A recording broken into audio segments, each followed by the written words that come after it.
পাপিষ্ঠ বাহিনী, নিষ্ঠুর বাহিনী, তোমরা যে আমাকে হত্যা করবা, আমাকে শহীদ করবা, আমার অপরাধটা কি? কি অপরাধ আমাকে মারবা সেটা বলো। একজন এজিদের সৈন্য কেউ কোনো জবাব দিতে পারে, কারণ জুলুমবাজরা এমনই হয়, তারা শুধু অত্যাচার করে কিন্তু বলতে পারে না কি কারণে অত্যাচার করছে। এটা যারা জালিম তাদের বৈশিষ্ট্য, এটা আক্রমণ করে, হামলা করে, কিন্তু কি কারণে করে এটা বলতে পারে না। ইমাম হুসাইন রাদিয়াল্লাহু তাআলা প্রশ্নের জবাবে তার কিছু বলছে না, চুপচাপ দাঁড়িয়ে আছে। হযরত ইমাম হুসাইন রাদিয়াল্লাহু তাআলা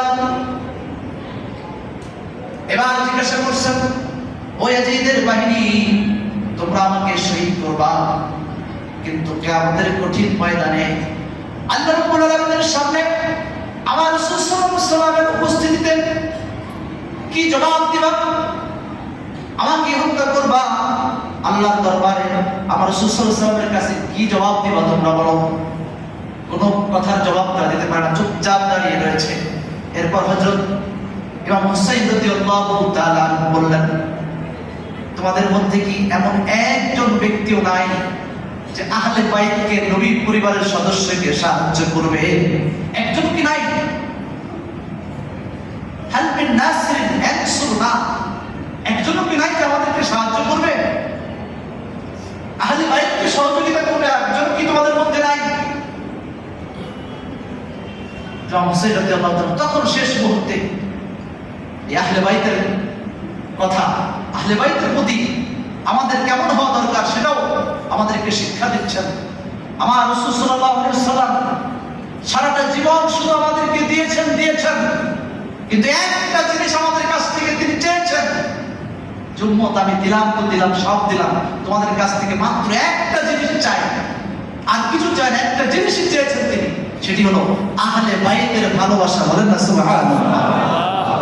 সুতরাং এটা ছোটখাটো বিষয় নয়, এটা ঈমানের বিষয়, বড় বিষয়।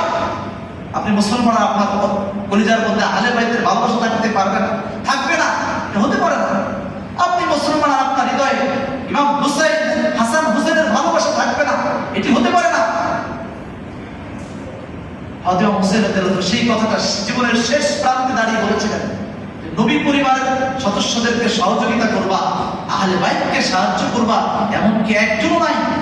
সর্বশেষ ইমাম হুসাইন রাদিয়াল্লাহু আরেকটা কথা বলেছিলেন, বারবার তিনি বলছেন, কেন তোমরা আমার কথাটা জবাব দিচ্ছ না, কেন আমার কথা কি তোমরা শুনতে পাচ্ছ না? বারবার তিনি বলছেন, এবং শেষে বলছেন, আলাইসা ফীকুম মুসলিম, আমি জানতে চাই এতগুলি মানুষ, হাজার হাজার সৈন্যবাহিনী, তোমাদের মধ্যে একজনও কি মুসলমান নাই?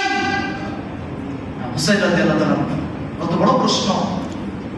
তারা কি মুসলমান ছিল না? হ্যাঁ, তারা নামাজ ছিল, দাড়িওয়ালা ছিল, টুপিওয়ালা ছিল, পাগড়িওয়ালা ছিল, কিন্তু তাদের কলবের ভিতরে আহলে বাইতের ভালোবাসা ছিল না, হযরত হুসাইনের ভালোবাসা ছিল না। ইমাম হুসাইন রাদিয়াল্লাহু তাআলা সেই প্রশ্নটা করেছেন, একজন কি মুসলমান তোমরা নাই এখানে? সুতরাং ইমাম হুসাইন রাদিয়াল্লাহু তাআলা এই বক্তব্য থেকে আমরা বুঝতে পারি, আহলে বাইতের ভালোবাসা যদি হৃদয়ে না থাকে, ইমাম হাসান হুসাইনের ভালোবাসা যদি হৃদয়ে না থাকে, মুসলমান হওয়া যায় না। কথা বলেন ঠিক কিনা?